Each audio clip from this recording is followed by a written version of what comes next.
মদিনার অলি গলি কোথায় নবীজির কদম দলি, দেখি মদিনার অলি গলি কোথায় নবীজির কদম দলি। যতন করে রাখবো তোমায় পাক মদিনার ধুলাবালি, দেখি মদিনার অলি গলি কোথায় নবীজির কদম ধুলি।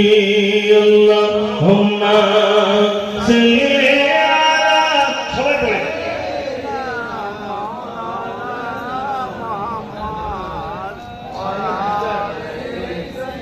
হাই আর লোটা একটু কমিয়ে দেন, বুঝতে পারছেন হাই আর লোটা একটু কমিয়ে দেন, আর এই মনিটরটা ঠিক আছে।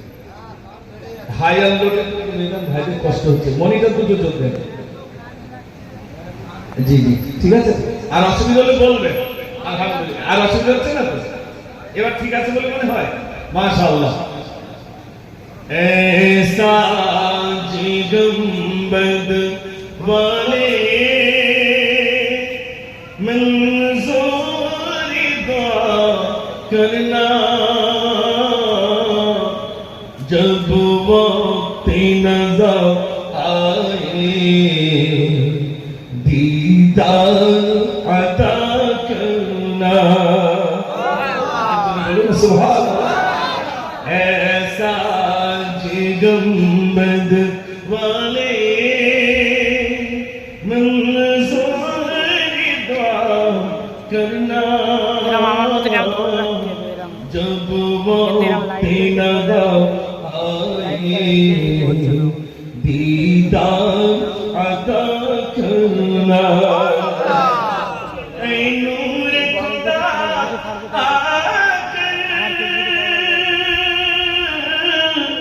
आँखों में समा जाना, या दर पे बुला लेना, या ख्वाब में आ जाना। सुभान अल्लाह। ऐ पर्दनशी दिखे पैदी मेरा करना, जब वक्त नजर आए दीदार अता करना। अल्लाहुम्मा सल्ली अला मौलाना मुहम्मद व आली।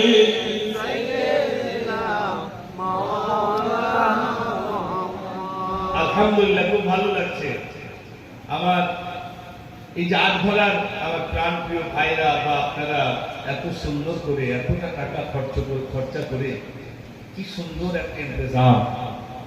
আমার সব থেকে বেশি আমি আনন্দিত ভালো লাগে কোনটা জানেন?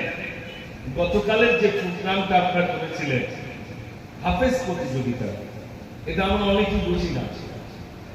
হাফেজ প্রতিযোগিতা, গোটা কোরআন শরীফ সুন্দর থেকে সুন্দর তেলাওয়াত, যিনি সুন্দর তেলাওয়াত করবেন তিনজন বিচারকের মাধ্যমে, প্রথম দ্বিতীয় তৃতীয় প্রায় 10 জনের মতো মনে হয় নাকি, আর 4 জন মেয়ে আর স্টার আরো 6 জনকে, টোটাল 10 জনকে একটা বিরাট প্রাইজের আপনার ব্যবস্থা করেন। জি, আর সর্বনাশ, মাশাআল্লাহ।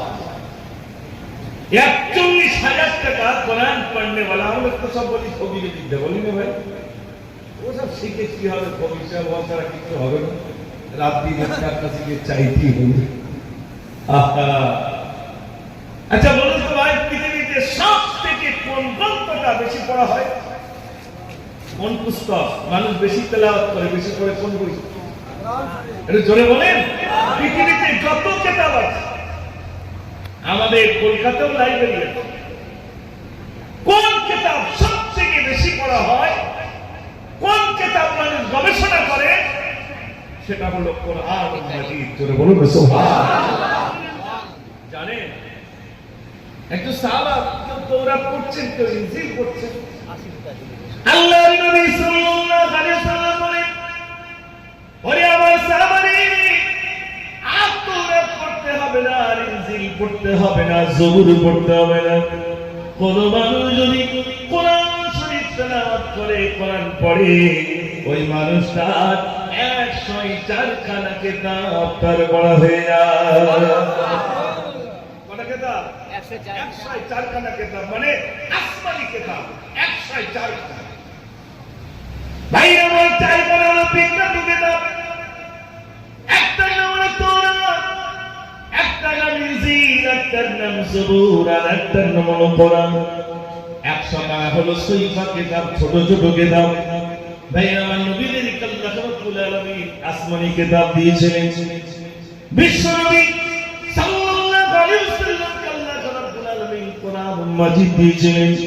ও সোনার ভাইরা আমার, এই কোরআন শরীফ, যে কোরআন গত কালকে আপনারা দেখেছেন তেলাওয়াত হয়েছে, ছোট্ট ছোট্ট বাচ্চারা তেলাওয়াত করলো, ওই কোরআনকে যদি জিজ্ঞাসা করেন, এ কোরআন তোমার নাম কি, তোমার নাম কি, তুমি বলো, কোরআন সঙ্গে সঙ্গে জবাব দেবে, আমার নাম হলো বাল হুয়া কুরআনুম মাজিদ। বলুন না সুবহানাল্লাহ। ভাইরা আমার, কোরআন বলে আমার নাম হলো কোরআনুম মাজিদ। কোরআন শরীফের উপরে দেখবেন লেখা আছে, যালিকাল কিতাবু লা রাইবা ফীহি। পৃথিবীর কোন গ্রন্থে এমন ইসলাম নাই, এমন ইসলাম নাই। ভাইরা আমার, যে ইসলাম আল্লাহ রাব্বুল আলামিন মেরে দিলেন, বলে দিলেন, যালিকাল কিতাবু লা রাইবা ফীহি। ভাইরা আমার, যালিকা মানে হয়, যালিকা মানে হয়, হাদা মানে আল্লাহ রাব্বুল আলামিন বললেন, ওই কিতাবের ভিতরে কোনো সন্দেহের অবকাশ নাই। কোন কিতাব? যে কিতাব আল্লাহ রাব্বুল আলামিন লাউহে মাহফুজে সংরক্ষিত করে রেখেছিলেন, লাউহে মাহফুজে রেখে দিয়েছিলেন। আল্লাহ রাব্বুল আলামিন আমার নবীর উপরে যখন আয়াত কারিমা নাযিল করলেন, বললেন, যালিকাল কিতাবু লা রাইবা ফীহি। ওই কিতাব, যে কিতাব আপনার উপরে নাযিল করা হচ্ছে, ওই কিতাবের ভিতরে কোনো সন্দেহের অবকাশ নাই। জোরে বলুন সুবহানাল্লাহ। ভাইরা, সেই কোরআন গতকাল ছোট ছোট বাচ্চারা তেলাওয়াত করছে, এত সুন্দর। আপনারা এখানে তো অনেক হাজী সাহেব আছেন, যখন মক্কা শরীফে আপনারা যান, তখন মক্কা শরীফে ইমাম সাহেবদের তেলাওয়াত শুনলে মনে হয় আরো শুনি, আরো শুনি, আরো শুনি। এটা মনে হয় না, হয় না? মনে হয় আরো শুনি, মন জুড়িয়ে যাবে। আমি 2008-10-এ হাসপাতাল আল্লাহ নিয়ে গিয়েছিলেন। এই কুরবানি পরে একটু উমরা থেকে ঘুরে এলাম, স্বাদ মেটে না। আমার ইচ্ছা আছে রমজানে যাওয়ার, গোটা রমজান যেন কোরআন শুনতে পাই। ইচ্ছা হচ্ছিল 2008 সালে কাজী আব্দুর রহমান সুদাইসিকে দেখেনি, কিন্তু নাম শুনেছি, কিন্তু তেলাওয়াত শুনব। ফিরে চলে আসার আর মাত্র 2-3 দিন বাকি, তখন আমরা বিদায় তওয়াফ করিনি, কিন্তু মনে হচ্ছে একটু কোরআন শুনবো। উনি যদি একটু নামাজে আসতেন, মনটা জুড়িয়ে যেত।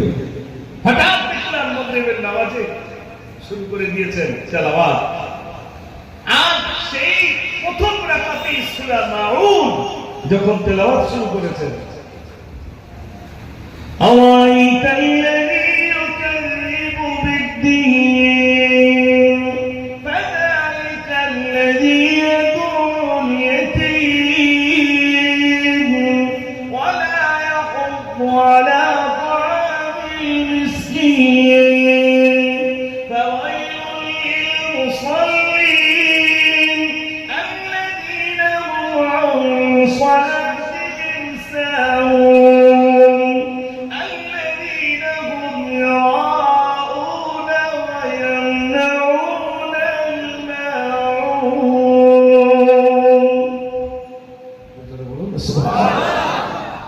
কোরআন তেলাওয়াত হচ্ছে, মানুষ নামাজে ঢুকলে ঢুকলে কাঁদছে, নিজে নামাজ পড়ছে তো দাড়ি ভিজে ভিজে টপ টপ করে পানি পড়ছে, মনে হচ্ছে যেন কোরআন নাযিল হচ্ছে। জোরে বলুন সুবহানাল্লাহ।